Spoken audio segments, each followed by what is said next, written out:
اب سے تم میرے سب سے بڑے دشمن ہو، حتیٰ کہ کافروں سے بھی زیادہ۔ ارطغرل کہتا ہے اللہ کرے کہ آپ کا قبیلہ انصاف پر قائم ہو، پھر اگر میں بھی کچھ غلط کروں تو آپ مجھے سزا دے سکیں۔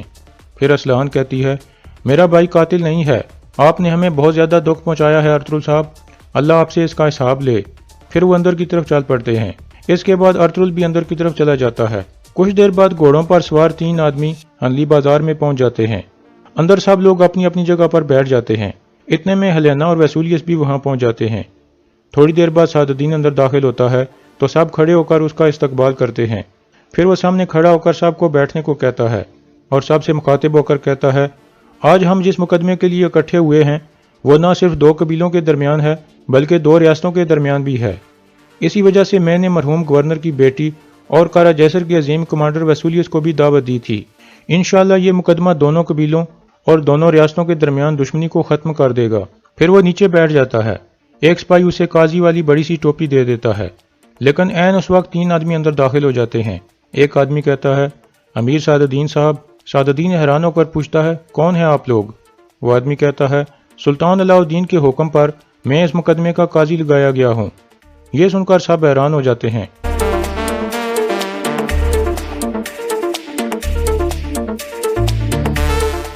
لیکن ارطغرل حکیم ارطو کی طرف دیکھ کر مسکرانے لگتا ہے۔ پھر قاضی پاس آ کر سعد الدین کو حکم نامہ دیتا ہے۔ حکم نامہ پڑھنے کے بعد سعد الدین کہتا ہے میں سلطان کے فیصلے کی عزت کرتا ہوں، یہ میرے لیے شرف کی بات ہوگی کہ میں یہ مشکل ذمہ داری آپ کو سونپ دوں۔ پھر وہ ٹوپی قاضی کو دے دیتا ہے اور خود اپنی ٹوپی پہن کر ایک طرف ہو جاتا ہے۔ قاضی کے آس پاس 2 آدمی بیٹھ جاتے ہیں جو اس کے ساتھ آئے تھے۔ اتنے میں ترگت لسکارس کو بھی پکڑ کر وہاں لے آتا ہے۔ ہلینا اسے دیکھ کر غصے میں آ جاتی ہے اور کہتی ہے قاتل، لعنت ہو تمہارے اوپر۔ لسکارس کو اورال اور چولپن کے ساتھ بٹھا دیا جاتا ہے۔ پھر مقدمہ شروع ہو جاتا ہے۔ سب سے پہلے ارطغرل کہتا ہے قاضی صاحب، ثبوت کے طور پر میں یہ تیر اور کمان پیش کرنا چاہتا ہوں جو لسکارس کے خیمے سے الیار صاحب کی موجودگی میں ملے تھے۔ پھر ایک سپاہی وہ تیر کمان اٹھا کر قاضی کے سامنے رکھ دیتا ہے۔ ارطغرل کہتا ہے گورنر پر جو تیر چلایا گیا تھا وہ بھی اس میں موجود ہے۔ تینوں قاضی وہ تیر دیکھنے لگتے ہیں اور تینوں باری باری کہتے ہیں یہ تیر ایک جیسے ہیں۔ پھر قاضی لسکارس سے پوچھتا ہے ارطغرل صاحب نے جو کہا ہے کیا وہ صحیح ہے؟ لسکارس کہتا ہے یہ سب سچ ہے، میں نے گورنر کو اسی تیر کمان سے نشانہ بنایا تھا اور یہ حکم مجھے اورال نے دیا تھا۔ اورال کہتا ہے یہ جھوٹ ہے قاضی صاحب، یہ سب جھوٹ ہے۔ یہ سن کر ہلینا کھڑی ہو جاتی ہے اور کہتی ہے قاتلو، تم لوگوں کا حساب ضرور ہوگا، لعنت ہے تم پر، تم نے میرے بابا کو مار دیا۔ یہ کہہ کر وہ روتی ہوئی باہر چلی جاتی ہے۔ بامسی بھی اٹھ کر اس کے پیچھے چلا جاتا ہے۔ پھر اورال کہتا ہے میں اور میری بیوی ان الزاموں کو مسترد کرتے ہیں۔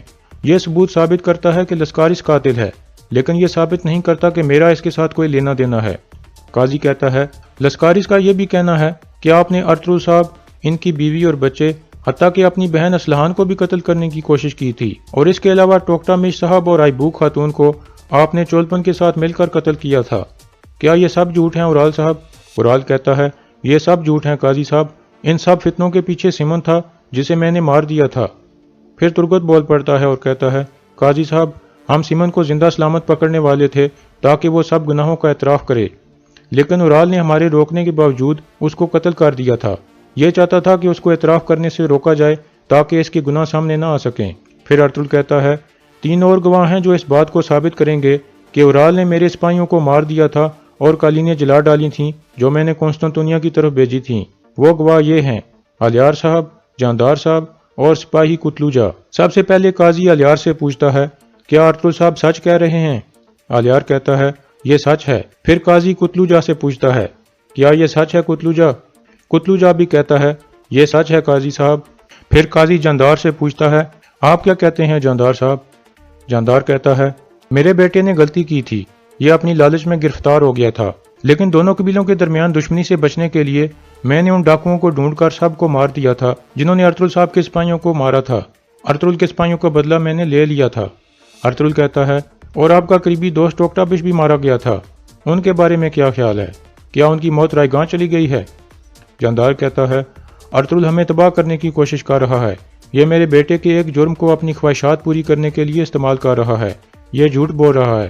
قاضی کہتا ہے بہت ہو گیا، آپ اس طرح ہنگامہ کر کے انصاف حاصل نہیں کر سکتے جاندار صاحب۔ پھر قاضی کتلوجا سے پوچھتا ہے آپ بتاؤ کہ آئیبوک کی موت آپ نے کیسے دیکھی؟ کتلوجا کہتا ہے ٹوکٹا میں صاحب کی موت کے فوراً بعد وہ غائب ہو گئی تھی۔